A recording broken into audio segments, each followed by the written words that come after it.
시간에 오늘은 여호람 스토리라고 하는 제목을 가지고서 여러분들과 함께 말씀을 나누겠습니다. 우리 계속해서 열왕기서를 묵상하고 있습니다. 열왕기서는 이스라엘의 역사죠. 역사 중에서 어느 부분에 소속되냐면은 이스라엘 역사 가운데 왕정시대에 소속됩니다.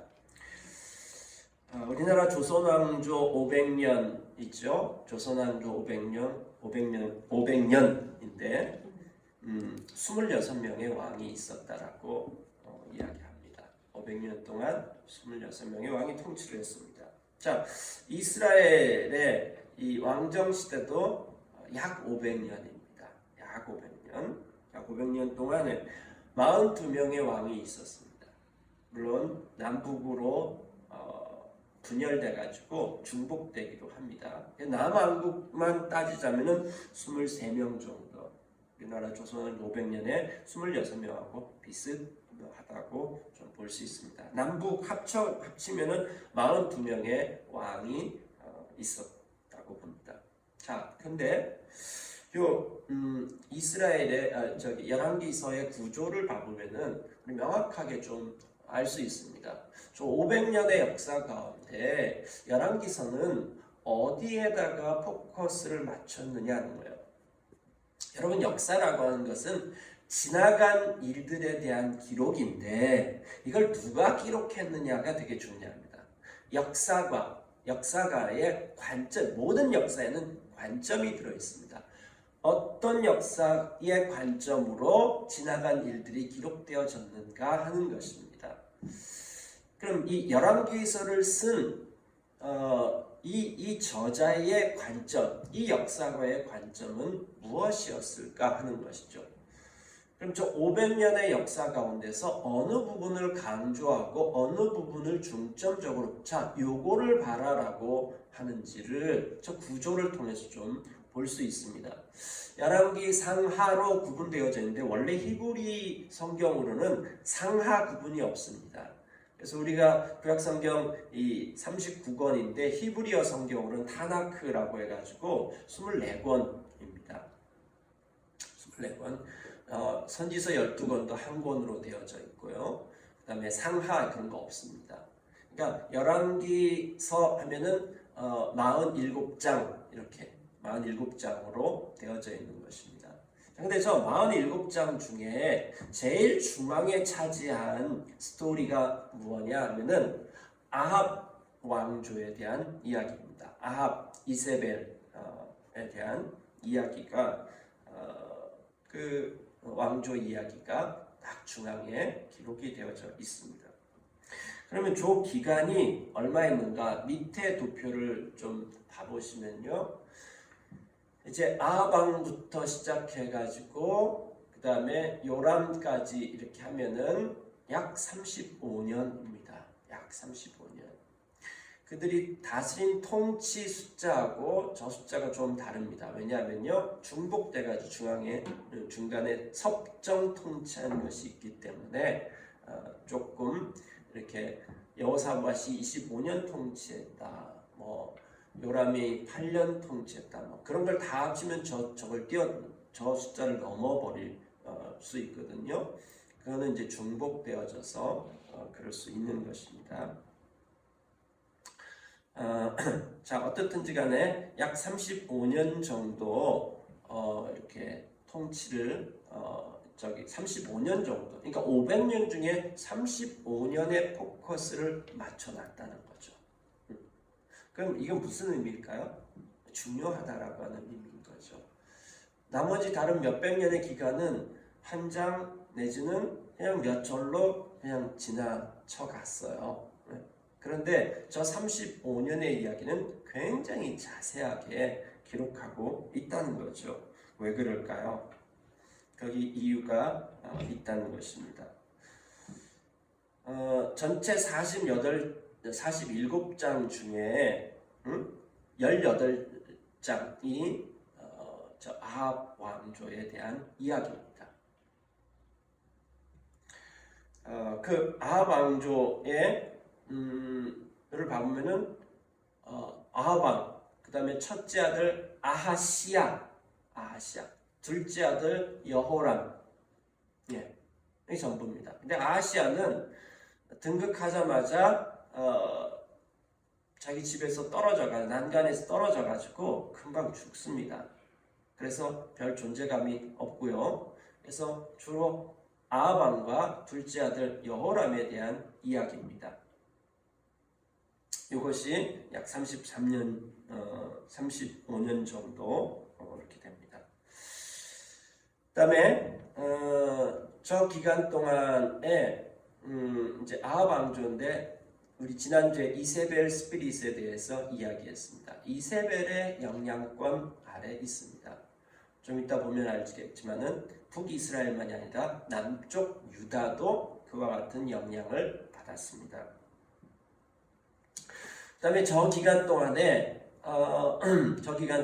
활동한 선지자가 두 명이 있습니다. 하나는 엘리야 선지자고요, 하나는 엘리사 선지자입니다. 엘리야 선지자는 아하방, 아하시아 왕 그때까지 활동을 했던 선지자입니다. 아하방하고 상관이 있고요. 그 다음에 오늘 우리가 볼 엘리사 선지자는 여호람 왕과 상관이 있습니다. 여호람 왕 12년 통치했는데요. 엘리사는 사역 전체를 합치면은 한 50년 넘게 사역을 한 사람입니다. 선지사 사역을 50년에서 많게는 60년 그렇게 굉장히 오랫동안 사역을 했는데 그 뒤에 오랫동안 사역한 내용들 별로 안 기록이 되어져 있어요. 전부 뭐하고 관계된 것만 기록되어 있냐면은 여호람 왕 통치 12년 동안에 일어났던 사역했던 것만 딱 기록을 해놨어요. 집중해서 보라고 하는 얘기인 거죠. 네. 자, 그러면은 이제 저기에서 오늘 본문에 더 집중해서 한번 들어가 보죠. 오늘 본문 나눌 것이 이제 여호람이라고 하는 그 말을 갖다가 줄여서 얘기하면 요람이라고 얘기합니다. 그러니까 성경에서 여호람 왕, 요람 왕 이걸 번갈아 가며 쓰는데 아무 문제가 없습니다. 저게 이제 1장부터 11장까지인데 저기 위에 써져 있는 것은 12년 동안 통치했다는 것입니다. 12년 동안 여호람 왕이 통치를 했습니다. 통치를 했는데 저게 이제 1장부터 8장까지의 이제 이야기입니다. 1장부터 8장까지가 12년 동안 일어났던 이야기를 갖다가 쭉 얘기해 놓은 겁니다. 근데 여호람이 통치할 때 어떤 일이 났냐면은 최소 3번 정도의 전쟁이 발생했습니다. 여호람 왕이 등극하자마자 모압 왕과 한판 붙었습니다. 남유다하고 그 다음에 에돔까지 3개의 동맹국이 모압이라고 하는 나라를 갖다가 공격한 것입니다. 그게 이제 시작하자마자 터진 거고요. 뒤에 2개는 시리아하고의 전쟁이었습니다. 그래서 12년 통치하는 동안에 최소 3번에 더 많을 수도 있습니다. 왜냐하면 지금 요 1장부터 8장까지 기록된 것만 봤을 때 3번 정도니까요. 그 다음에 그 기간 동안에 12년 동안 7년의 기근이 있었습니다. 그러니까 12년 통치 동안, 저 짧은 통치 동안에 굉장히 많은 일들이 있었다라고 좀 볼 수 있죠. 근데 저 기간 동안에 엘리사에 대한 이야기가 이제 섞여가면서 나오고 있는데 엘리사가 뭘 했냐 하는 거죠. 어떤 사역을 했느냐. 이 역사서를 쓴 이 사가는 엘리사가 일으킨 12개의 기적 이야기를 저 기간에 쓰고 있습니다. 그러니까 열왕기하 2장부터 8장까지 저 내용은 여호람 왕의 12년 통치 엘리사의 12개 기적 요거를 대비해서 보여주고 있는 것입니다. 저는 왜 12개의 기적 이야기를 기록해 놓았을까? 왜 12개의 기적 이야기가 필요할까? 우리 기적에 집중하면 안 됩니다. 지금 저기에서 엘리야가 이런 기적을 일으켰다. 그래서 기적 하나하나에 집중하는 것이 아니라 이 역사 기록자가 이 기적을 통해서 뭘 얘기하려고 하느냐? 그거의 그 의도가 무엇이냐? 그것을 파악하는 것이 굉장히 중요합니다. 한마디로 결론으로 얘기하면은 저 기간 동안에 저렇게 많은 일이 나고 12개의 기적 사건이 생겼음에도 불구하고 여호람이 안 변했다 이 얘기를 하고 있는 거예요. 안 변했다.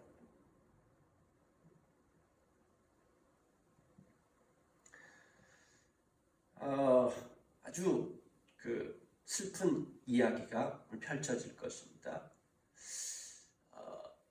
남쪽에도 요람, 북쪽에도 요람. 그래서 오늘이 요람 스토리입니다. 이 두 요람은 남쪽 요람은 아합의 사위입니다. 아합의 딸하고 결혼했어요. 남쪽 유다 왕이. 자, 그러니까 남쪽의 요람, 북쪽의 요람, 사실은 이세벨 키즈입니다. 이세벨의 둘째 아들, 이세벨의 사위, 이세벨 키즈 스토리가 오늘 본문의 핵심입니다.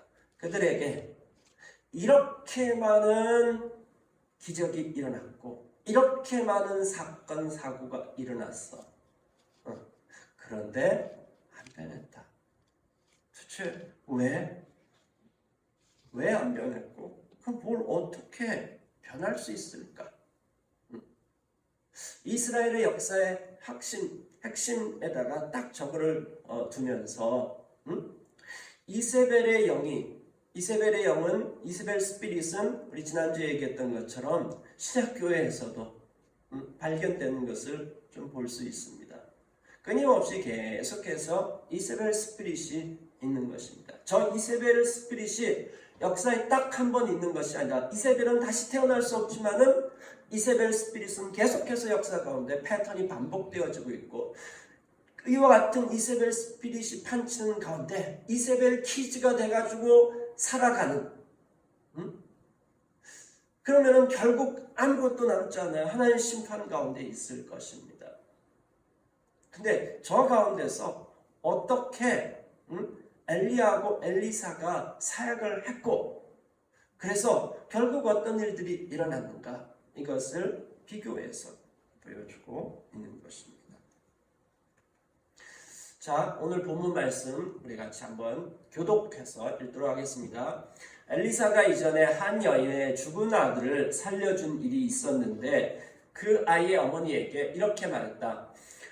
부인은 가족을 데리고 이곳을 떠나서 가족이 몸부쳐 살만한 곳으로 가서 지내시오. 주님께서 기근을 명하셨기 때문에 이 땅에 7해 동안 기근이 들 것이오. 그 여인은 하나님의 사람이 한 그 말을 따라서 온 가족과 함께 7해 동안 블레셋 땅에서 몸부쳐 살았다. 7해가 지나자 그 여인은 블레셋 땅에서 돌아와서 자기의 옛 집과 밭을 돌려달라고 호소하려고 왕에게로 갔다. 그 여인은 잠시만요. 마침 그때의 왕은 하나님의 사람의 신인 게하시와 이야기를 나누고 있었다. 왕이 게하시에게 엘리사가 한 큰 일을 말해달라고 하였다. 그래서 게하시는 왕에게 엘리사가 죽은 사람을 살려준 일을 설명하고 있었다. 바로 그때에 엘리사가 아들을 살려준 그 여인이 왕에게 와서 자기의 집과 밭을 돌려달라고 호소한 것이다. 게하시는 높으신 임금님, 이 여인이 바로 그 여인입니다. 그리고 이 아이가 엘리사가 살려준 바로 그 아들입니다. 하고 말하였다. 자, 오늘 본문의 배경은 이 12년 통치의 언제일까요?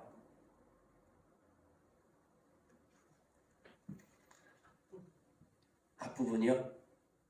7년의 기근이 끝났죠. 7년의 기근이 끝났잖아요. 근데 7년의 기근이 끝났는데, 수넴 여인이라고 저기 나오는 여인이 있습니다. 저 여인이 맨 처음에 이 엘리사가 사역하려고 이제 선지학교를 여기저기 여러 도시에 순회한 겁니다. 그러다 자기네 동네를 자꾸 거쳐가니까 이 선지자를 대접하고 싶었어요. 그래서 쉴 곳도 마련해주고 식사 대접을 해줬어요. 그러다가 좀 더 생각이 커졌어요. 우리가 좀 더 섬기자. 저 아예 식사 정도가 아니라 며칠 쉬었다 갈 수 있도록 게스트하우스를 만들어주자. 뭐 이렇게까지 한 겁니다. 그래서 너무 고마워갖고 뭘 좀 해줬으면 좋겠습니까? 이렇게 했는데 이제 게하시가 얘기하는 거예요. 저분 애가 없다고. 불임입니다. 남편이 나이가 아주 많아요. 남편이 아주 나이가 많고 부부가 나이 차이가 많이 있었던 것 같습니다. 어떻든지 아이가 없어요. 그래서 그러면은 이제 아이가 태어날 것이다. 아이가 태어났어요. 그 다음에 이제 이 아이가 어느 정도 자랐는데 갑자기 머리 아프다고 막 뒹구르는 거예요. 그러지만 죽었어요. 이 아이가. 그러면 요 기간이 얼마나 걸렸을까요? 자, 아이가 태어나서는 최소한 1년은 걸리죠. 그 다음에 아이가 자라가지고 적어도 엄마 아빠 따라갈 정도를 최소한 3살 정도라고 해도 벌써 몇 년이 지난 거예요? 3, 4년이 지난 거죠. 그렇죠? 근데 그리고 난 다음에 엘리사가 찾아가서 뭐라고 그래요? 7년 동안 기근 들 테니까 좀 떠나가 있으라고. 그럼 언제예요? 12년 통치 가운데 언제예요? 거의 말이겠죠. 네. 자, 저 게하시가 엘리사한테 지금 뭘 설명하고 있습니까? 엘리사가 죽은 사람을 살려준 일을 설명하고 있었다.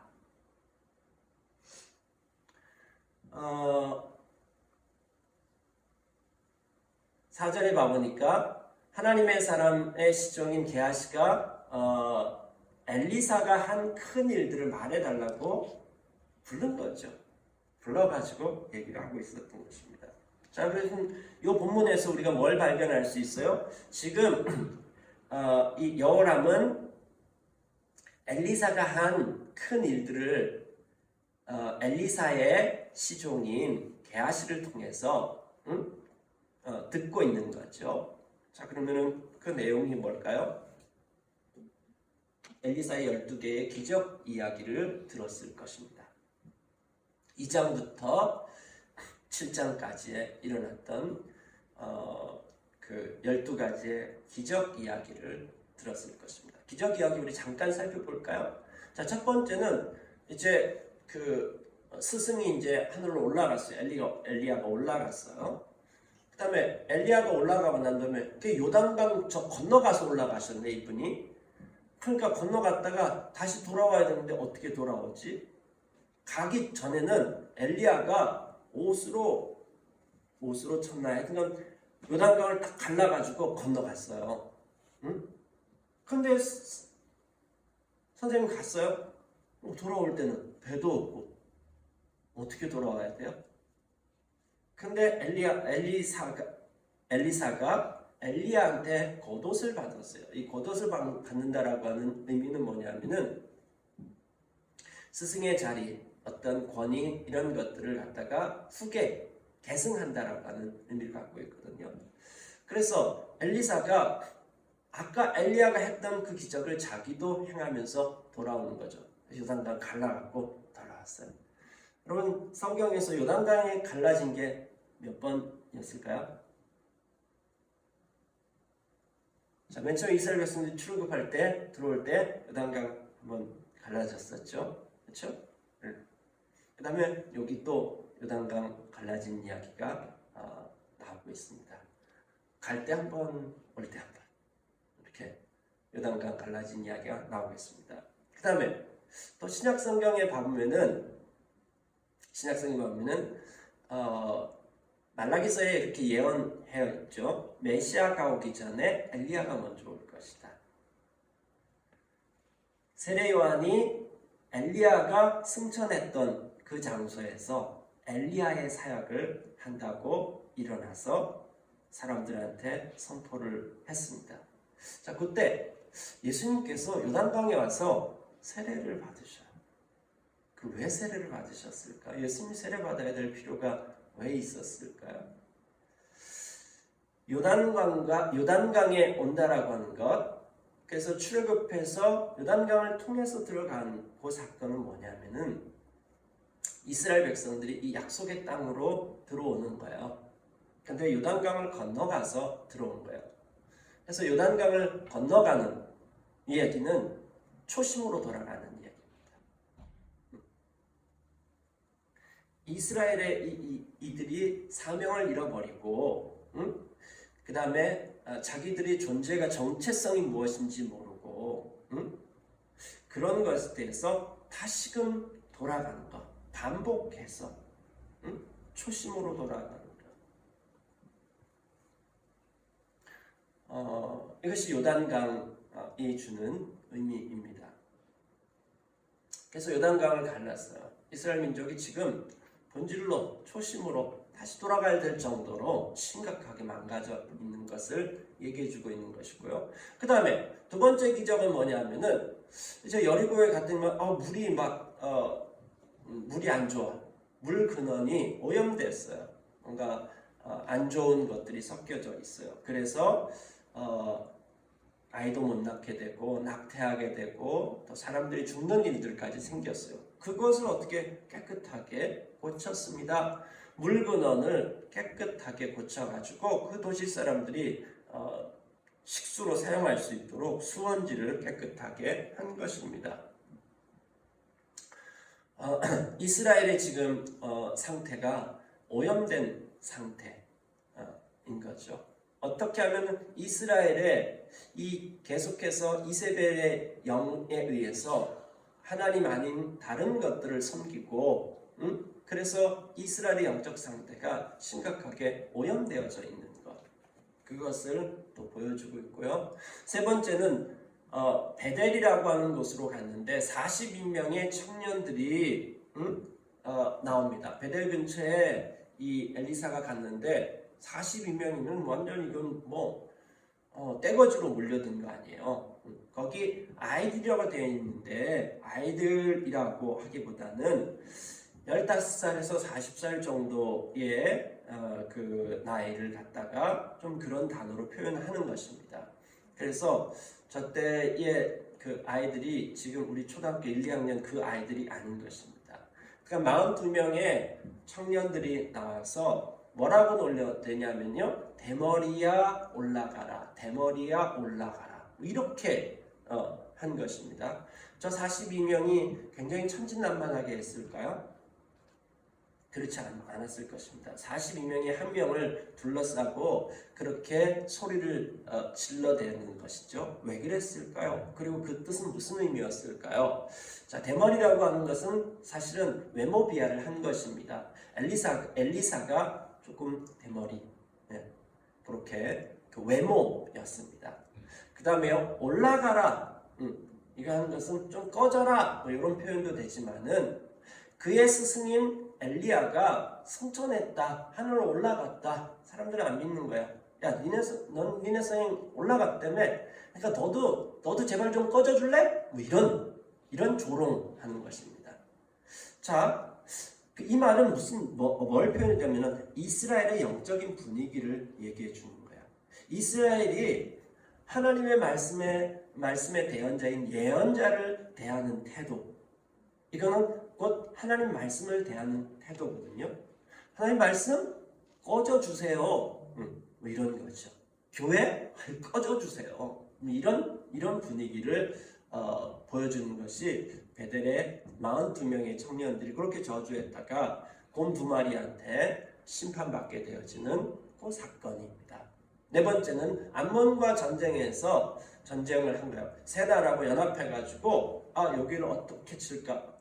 등극하자마자 자기한테 계속 조공을 바치던 모압이 배반했는데 어떻게 응징해주지? 좀 손 좀 봐줘야 될 텐데 그래서 세 나라 연합군 동맹을 해가지고 상상하지도 못하게 남쪽 밑으로 가가지고 생각지도 못했던 곳으로 진격을 하는 거예요. 들어가자마자 이제 끝난 거예요. 다 끝난 건데 근데 7일 동안 행군을 하는데 물이 떨어졌어요. 이 말은 무슨 말이냐면은 그쪽 지형에 대해서 에돔이라고 하는 그 국경 지역이었는데 그 지형에 대해서 이 사람들 잘 알고 있었어요. 거기 가면은 물이 반드시 있을 것이고 시내가 있고, 그러니까 걱정하지 말라고. 그래서 완벽하게 기습 작전, 그 다음에 군사 모든 것이 완벽했어요. 연합군 동맹. 그런데 그곳에 갔더니만은 가뭄이 심해가지고 물이 없네. 그러니까 전쟁 해보기도 전에 끝나게 생겼어요. 난리가 난 것입니다. 근데 그 먼 곳에 그것도 이스라엘 엘리사가 북이스라엘에 있었던 건 아니고 남유다도 아니고 남유다 밑에 에돔 땅에 거기 전쟁터에 왜 왔을까요? 엘리사가 거기 와 있는 거예요. 그래가지고 이 하나님의 사람에게 물어보자. 그랬더니만은 엘리사가 얘기하는 거예요. 자, 지금부터 이제 내가 시키는 말을 잘하세요. 자, 도랑을 파세요. 아니, 맨 땅에 도랑을 파라니. 자, 도랑을 곳곳에 파라고. 그러면 내일 아침에 지금 당신들 눈앞에 비가 올 가능성 제로. 눈에 보이는 것 아무것도 없어. 내일 아침 되면은 당신들이 파놓은 도랑에 물이 가득하게 될 거라고. 이렇게 얘기해요. 안 보이죠? 당신들 눈앞에 아무것도 안 보이죠? 7일 가물어가지고 시내가 다 말랐다니까. 그 푸석푸석한 땅을 지금 목말라 죽는데 파래요. 내일 그게 보게 될 거니까 봐 지금. 이렇게 얘기하는 거예요. 그러면서 한마디 덧붙여서 뭐라고 그래요? 이 정도쯤이야 우리 주님한테는 가벼운 일입니다. 주님한테는 우리 주님한테는 껌값이에요. 자, 그래서 그 다음날 아침에 거기 물이 가득 찼고 그 다음에 암몬이 오해를 하는 거예요. 모압이 오해를 하는 거예요. 모압인가요? 네. 암몬인가요? 네. 태양이 떴더니만 거기에 태양빛이 비쳐가지고 자기네들끼리 막 저기 치고받고 난리가 났구나. 그렇게 오해를 해가지고 쳐들어왔다가 손쉽게 이깁니다. 근데 결국 정복하지는 못했습니다. 불순종으로 해서 승리하지만 정복하지는 못하는 사건이 생긴 것이 네 번째 기적입니다. 다섯 번째 기적은 죽은 신학생, 자기 학교 학생 중에 한 가정을 방문했는데 그 남편이 죽었어요. 학생이 죽었어요. 그러니까 그 아내하고 자식들이 이제 먹고 살 길이 없어요. 먹고 살 길이 없어가지고 돈을 빌리고 하다가 이제 돈을 갚을 길이 없네. 그러니까 경제적 파산이 일어났잖아요. 자, 이 상황을 엘리사가 해결해 준 거예요. 기름병 찾아보라고. 집에 뭐가 있냐고. 기름병이 있다고. 그럼 그 기름을 계속해서 기름이 나오게 해가지고 그 문제를 해결해 줬다. 대단하다. 이게 중요한 게 아니에요. 이게 중요한 게 아니에요. 이건 뭐냐면 이스라엘 지금의 상태가 완전히 파산난 상태를 이 가정과 비슷한 상태가 이스라엘의 상태다. 요거를 보여주는 것입니다.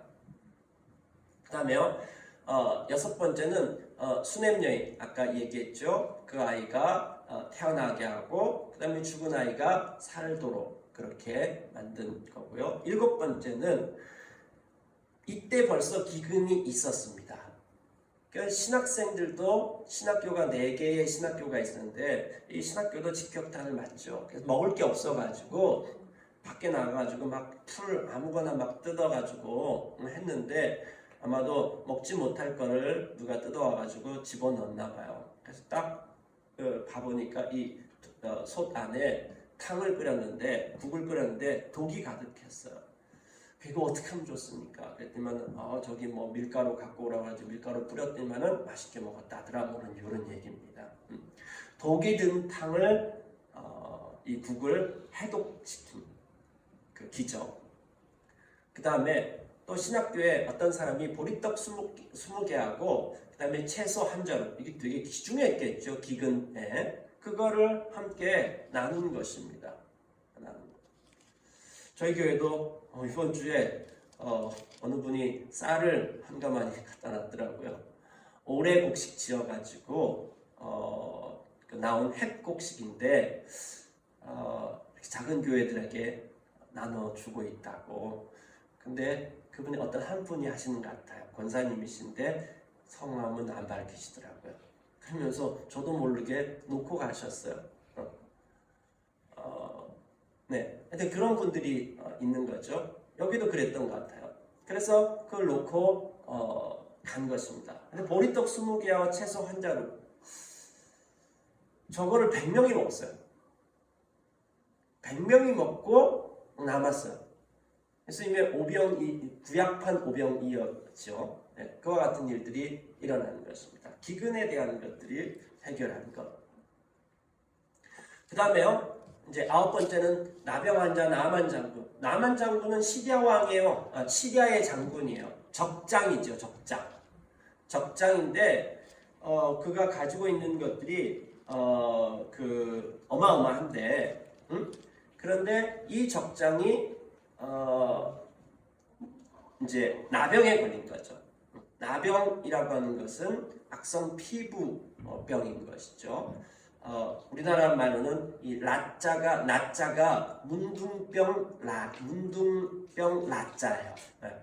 그래서 이 이제 문둥병에 걸리면은 감각이 없어지잖아요. 무감각한 것, 이거를 표현해 줄 때 성경에서 문둥병 비유가 많이 나옵니다. 자, 어떻든지 적장이 문둥병에 걸렸습니다. 이걸 그 당시로서는 이건 해결 불가능인 것이죠. 그래서 이 공동체에서 격리시켜 버립니다. 근데 나아만 장군의 집에서 어떤 한 아이가 사마리아에 선지자가 한 명 있는데 그 사마리아에 있는 선지자는 이거 고칠 수 있다. 이런 얘기를 한 거예요. 그리고 왕을 찾아가 얘기하니까 왕이 편지를 써줬죠. 그랬더니 이스라엘 왕이 난리가 나는 것입니다. 이건 분명히 이건 말도 안 되는 트집 잡아가지고 말도 안 되는 트집 잡아가지고 전쟁을 일으키려고 하는 거다. 어떻게 하면 좋냐, 막 옷 찢고 막 난리가 났습니다. 그 얘기를 엘리사가 듣고, 아니 여기에 뇌가 있는데 하나님의 선지자가 있는데 나한테로 데리고 오라고. 그래서 데리고 와서 고쳐준 것입니다. 요단강에 가서 나와서 만나지도 않고 요단강 가서 씻으라고. 나아만이 막 승질을 막 내죠. 그러다가 결국은 갔다가 깨끗하게 돌아와가지고 나 이제 온 세상에 이스라엘만 하나님이 계시다는 사실 나 이제 알았네요. 이렇게 고백을 하는 것입니다. 그래서 나병 환자 나아만이 고침을 받았어요. 예수님이 나중에 요 얘기하죠. 그 시대에 이스라엘에 굉장히 많은 나병 환자가 있었는데 딱 한 사람, 이스라엘 사람은 없고 외국인 나아만이 고침받았어. 이게 이스라엘의 영적 상태를 얘기해 주는 거죠. 그 다음에 그 도중에 또 게하시는 지금 나아만 장군이 선물하려고 하는 거 그거 안 받은 게 마음에 계속 남아가지고 막 생각하고 막 머리 굴려다가 따라가가지고 그 선물 조금 얻으려다가 자기가 문둥병 걸려요. 네. 그 다음에 10번째, 우리 선지학교 기숙사가 너무 작아. 이거 좀 확장해야겠어. 그렇게 하고 나무하러 가서 도끼 빌려가지고 도끼 막 찍다가 도끼가 물속에 빠져버렸네. 얼마나 난감해요. 어떤 계획을 가지고 집을 넓혀가고 이걸 이렇게 했으면 좋겠다고 했는데 그걸 이룰 수 있는 핵심 도끼가 물에 빠져버려요.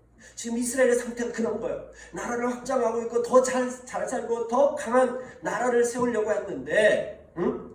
근데 지금 자기네 뜻대로 안 돼. 돕기 잃어버린 그런 상태가 이스라엘의 상태인 것을 보여주는 것이죠. 그 다음에요. 저기 제가 잘못 썼네요. 게하시는 아닙니다. 또 다른 시종입니다. 게하시님이 문둥병 걸렸죠. 시리아의 군대와 그 시종의 눈을 뜨게 하고 닫게 하고. 그럼 무슨 말이냐면은 시리아하고 이제 전쟁이 났는데 시리아의 모든 작전을 엘리사가 다 알아버리는 거야. 도대체 우리 안에 첩자가 있는 거냐 뭐냐? 응? 어떻게 우리가 어디로 갈지 다 아느냐? 저기 이스라엘에는 선지자가 한 명인데 그 선지자 때문에 안 된다고. 그랬더니 이 선지자 하나 잡으려고 특수부대를 파견합니다. 특수부대를 파견해가지고 완전히 포획해버리고 그냥 끝장내려고 했는데 엘리사 하나도 안 두려워하는 거예요. 시종만 혼자 난리가 난 거예요. 이거 어떻게 하면 좋겠느냐라고 했는데 그때 넌 저거밖에 안 보이냐? 저 뒤에 있는 거 저건 안 보이느냐? 예. 그 뒤에 있는 것을 기도해서 엘리사가 보게 한 것이죠. 그 다음에 그 병사들은 포위하면서 올 때 눈멀게 만들었어요. 그래서 눈멀게 하고 난 다음에 17km 도단이라고 하는 곳에서부터 그 사마리아까지 17km거든요. 17km를 그 특수부대 군대 뭐 엄청 많겠죠? 17km를 이동을 시켜요. 어떻게 이동시켰는지 좀 상상을 해봤어요. 자, 이제부터 저기 앞에 있는 사람 어깨에 손을 얹습니다. 이렇게 하고 줄줄이 17km 이렇게 갔을까요? 여러분 그 17km 가면서 이스라엘 백성들이 이거 봤을까요? 안 봤을까요? 봤겠죠? 네. 엄청난 퍼포먼스를 한 것입니다. 그리고 사마리아에 딱 도착해서 또 기도했더니 눈을 딱 떴는데 이 병사들이 깜짝 놀랐죠. 자기네들은 도단에 쳐들어왔는데 사마리아 수도 왕궁에 딱 도착해 있는 거니까. 그래서 식사 대접 잘 해가지고 보냈습니다. 근데 얼마 뒤에 또 쳐들어왔죠. 또 쳐들어왔는데 7년의 기근 그 다음에 또 시리아 군대가 막 포위를 한 그런 상황 가운데 있었어요. 자, 이 모든 상황들이 일어났는데 하루 만에 해결된다고 엘리사가 얘기를 합니다. 그리고 하루 만에 그것이 해결된. 자, 이런 엘리사의 기적 이야기는 그 당시에 이스라엘의 어떤 상태, 오염되고 교만하고 목마르고 그 다음에 파산되고 그 다음에 불임과 죽음과 무감각과 그 다음에 중요한 것을 잃어버린 상태, 눈 어둡고 포위되고 기근인 이 상태, 이런 상태를 얘기하는 거야. 근데 엘리사를 통해서는 그 모든 것들이 해결이 됐다는 거죠. 해결이 됐는데 이스라엘은 이 모든 상황에서 하나님을 안 찾는다. 죽어도 안 찾는다. 그 얘기를 하고 있는 거야 지금.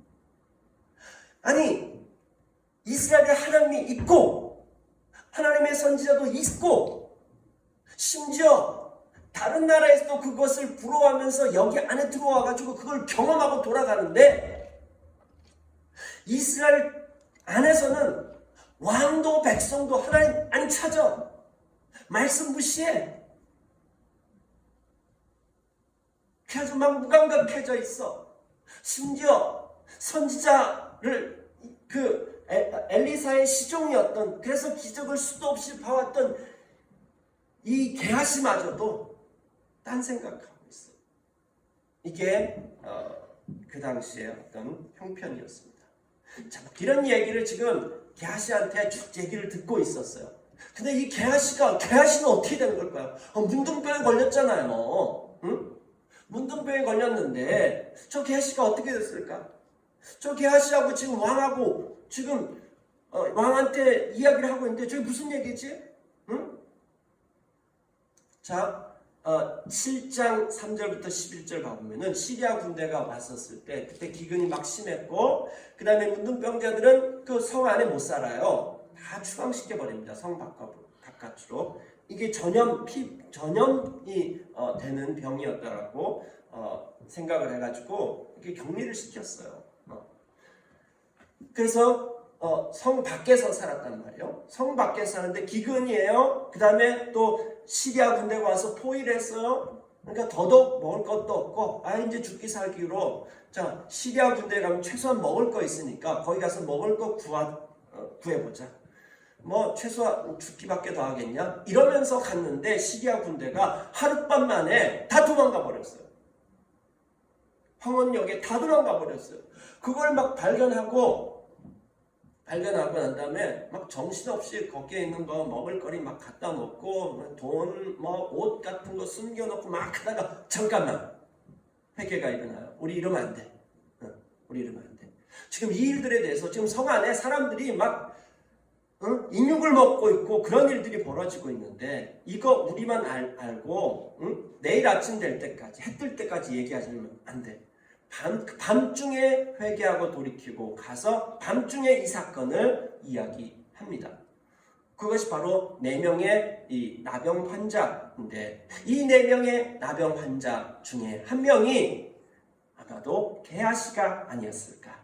이것이 계기가 되어가지고 그 다음날 왕 앞에서 게하시 한테 이 자초지종을 이렇게 듣는 거죠. 어떻게 된 거냐?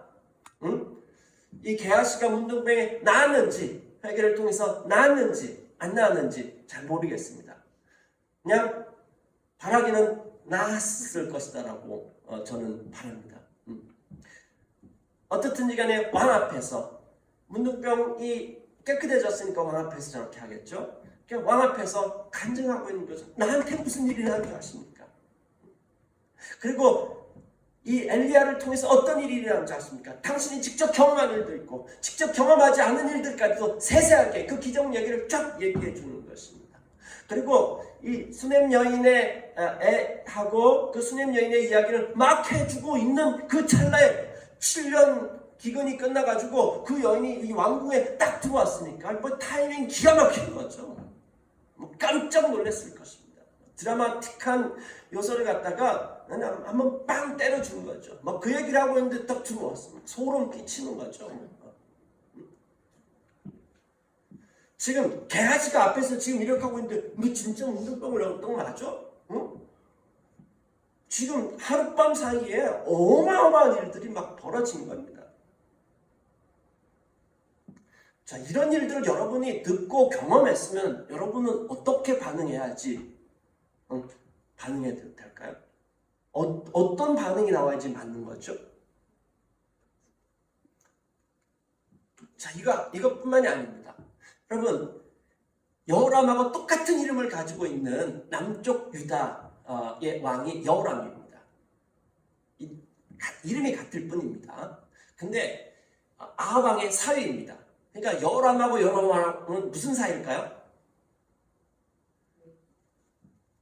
아마 여동생이 동생일 수도 있고요, 누나일 수도 있겠죠. 그래서 자형이든지 아니면 매부든지, 우리나라는 뭐 거의 매부로 이렇게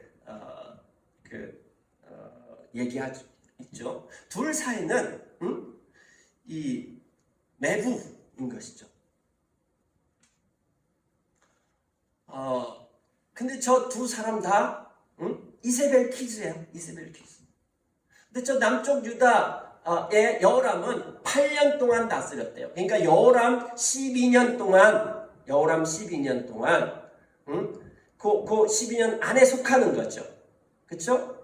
여호람이 죽고 난 다음에 1년 정도 누가 다스리냐면 아하시야 왕이 다스립니다. 아하시야 왕. 여호람은 아들을 낳고 난 다음에 이름을 아하시야라고 지어요. 아합의 첫째 아들 이름하고 똑같이. 그러니까 어쩌면 누나가 죽은 동생의 이름을 지은 것과 마찬가지입니다. 아들을 낳아서 그렇게 지은 것과 마찬가지의 일들을 한 것입니다. 어떻든지 간에 여호람, 북왕국 여호람, 남왕국 여호람 8년 동안 다스리는데 아들을 낳아가지고 아들이 1년 동안 다스리니까 이것도 역시 여호람 왕 말기 정도입니다. 그러니까 남쪽 유다의 자기의 이 매제한테 일어났던 그 스토리를 또 다 들었어요. 알고 있어요. 그럼 여호람 왕의 스토리는 뭐냐? 여호람 왕은 이세벨과 아합과 이세벨의 사이라고 했죠. 아달랴의 남편입니다. 그 다음에 그가 왕으로 등극했을 때 동생 다 죽였습니다. 싹 다 죽였어요. 이게 누구의 영향일까요? 제가 보기에는 아달랴의 영향이 엄청났을 것이라고 생각되어집니다. 그 다음에요, 이 사건으로 인해 가지고 아라비아의 침공을 받게 하고 그때 아내들과 아이들이 다 잡혀갑니다. 아달랴하고 그 다음에 자식을 빼놓고는 그 둘 사이에서 태어난 자식 빼놓고는 다 잡혀갑니다. 그 다음에 에돔의 반역이 일어나가지고 구사일생으로 살아나는 이야기, 그 얘기도 있었습니다. 그 다음에 맨 마지막 2년 동안에는 창자의 불치병에 걸려가지고 창자가 몸 밖으로 나와가지고 죽었습니다. 그래서 이 여호람 왕은 왕실 묘에도 들어가지 못했고요. 아무도 슬퍼해주지 않았어요. 죽었는데도. 이 여호람 이야기를 북왕국의 여호람이 다 듣고 알고 있어요. 그러니까 지금 게하시를 불러가지고 12년 동안 일어났던 엘리사의 모든 스토리 다 들었어요. 게하시 스토리 들었어요. 그 다음에 여호람 왕, 남왕국 여호람 쌍둥이 같은 여호람 왕 이야기 들었어요. 이 정도 들었으면 좀 바뀌어야죠. 바뀌어야 되는데 안 바뀌어.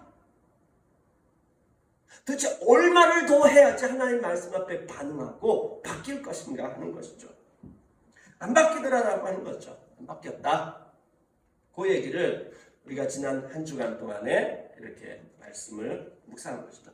왜 안 바뀌었냐? 왜 안 바뀌었냐? 그 사람들이 안 바뀌는 때마다 반복적으로 나오는 구절이 요 구절입니다. 이사야서 6장 9절부터 10절이 이 문제에 대한 답을 우리들에게 주고 있습니다. 예수님도 요 본문을 사용하고요. 바울도 요 본문을 인용했습니다.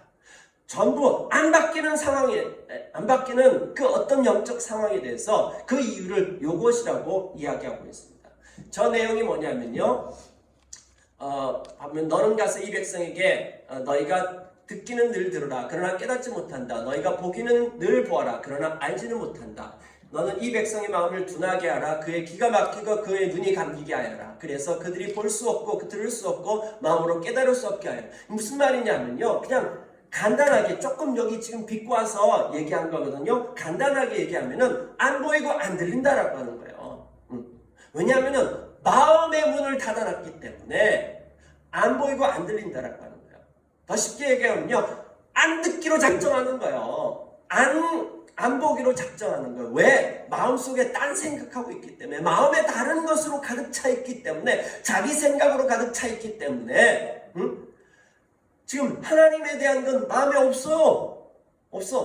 다른 것으로 가득 차 있기 때문에 안 보이고 안 들리는 거야. 지금 이 이스라엘 안에 어마어마한 12가지의 기적 사건이 일어나고 있음에도 불구하고 기근이 일어나가지고 하나님께서 정확하게 성경에서 이스라엘 백성에게 일어나는 기근은 율법에서 벗어난 하나님의 징벌이라고 얘기해 주고 있음에도 불구하고 그거에 대해서 기근 문제에 대해서 하나님께서 이렇게 하셨는데 내가 어쩌라고 이런 얘기를 하고 앉아 있어요. 지금 이것이 심판으로 일어난 일인데 하나님께서 이렇게 해놨으니까 하나님께서 뭘 도와주냐고 내가 내 스스로를 도와야지 이런 말을 하고 있는 것입니다. 여러분 요람이라고 하는 여호람이라고 하는 이 두 명의 여호람, 이 두 명의 여호람이라고 하는 말의 이름의 뜻이 뭔지 아세요? 그 이름의 뜻은 뭐냐면은 이름의 뜻은 여호와는 존귀하시다. 여호와께서 일으키신다. 높이신다. 이런 뜻인 것입니다. 그들은 하나님을 찾기 시작하면 하나님께서 그들을 높여줄 것인데 하나님 그들을 존귀하게 여겨주실 것인데 그들은 스스로를 존귀하게 여기는데 온 마음을 쏟은 것입니다. 그러니까 하나님 말씀하시는 그 길로는 존귀하게 안 될 것 같아. 높아지지 않을 것 같아. 자기의 방식, 자기의 생각을 가지고서 추구하기 시작하는 것입니다. 하나님 말씀 안 들어요. 그렇게 됐다가는 낮아질 것 같아. 높아지지 못할 것 같아. 그래서 자기의 생각을 추구하다 보니까 하나님의 것들은 안 보이고 안 들리고 하나님 안 찾아요. 그래서 그들은 이세벨 키즈가 됐습니다. 저 수많은 사건이 있음에 일어났음에도 불구하고 안 변했고요. 그들은 결국은 비참한 그 마지막을 맞이했습니다. 그럼 어떻게 변할까요? 전도서 1장 9절부터 10절까지는 이미 있던 것이 훗날에 다시 있을 것이다. 예, 이세벨 키즈들, 이세벨 스피릿이 있는 곳은 이세벨 키즈들, 이 시대의 여호람들이 굉장히 많이 있습니다. 여호람들이 계속해서 반복되어지고 있습니다. 여호람 스토리가 오늘 여러분의 스토리가 아니에요? 여러분 여호람 아닙니까? 전에 있었던 일이 다시 있을 것이요. 이미 일어났던 일들이 훗날에 다시 일어날 것이다. 이 세상에 새 것이란 없다. 보아라, 이것이 새 것이다 라고 말할 수 있는 것이 어디 있는가? 예, 역사의 패턴이 계속해서 일어나고 돌파가 안 일어나요. 인간의 실존 앞에서 그 어떤 돌파도 일어날 수 없습니다.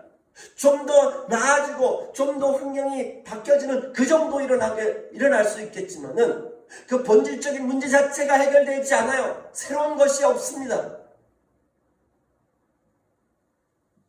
하나님을 찾지 않고 내가 보려는 것만 보고 들으려고 하는 것만 들으면 그것이 바로 이세벨 키즈들, 여호람 스토리는 가득합니다. 어느 시대나 여호람 스토리로 가득합니다. 내가 보려고 하는 것, 내가 들으려고 하는 것만 집중하는 것이죠. 하나님 찾지 않고 하나님 없이 자기가 보려고 하고 들으려고 하는 것에 집중했을 때 그게 바로 여호람 스토리가 되어지는 것입니다. 그런데 고린도후서 5장 17절에 다른 얘기를 하고 있습니다. 누구든지 그리스도 안에 있으면 새로운 피조물입니다. 새롭게 창조되어집니다. 옛것은 지나갑니다. 옛것은 지나갑니다. 보십시오. 새 것이 되었습니다.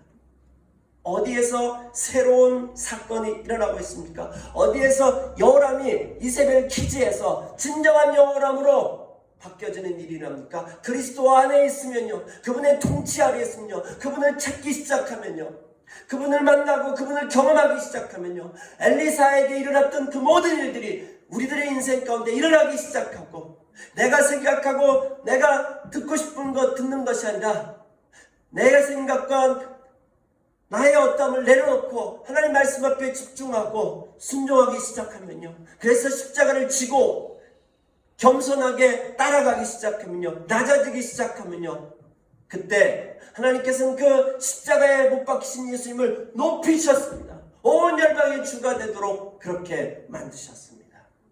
진정한 여호람의 진짜 이야기, 하나님께서 존귀하게 여기는 그와 같은 인생이 우리 가운데 시작될 것입니다. 이것이 진정한 여호람 스토리, 지저스 키드의 스토리가 될 것입니다. 오늘 이 시대에 우리가 이세벨 키즈가 아니라 지저스 키즈가 되길 원합니다.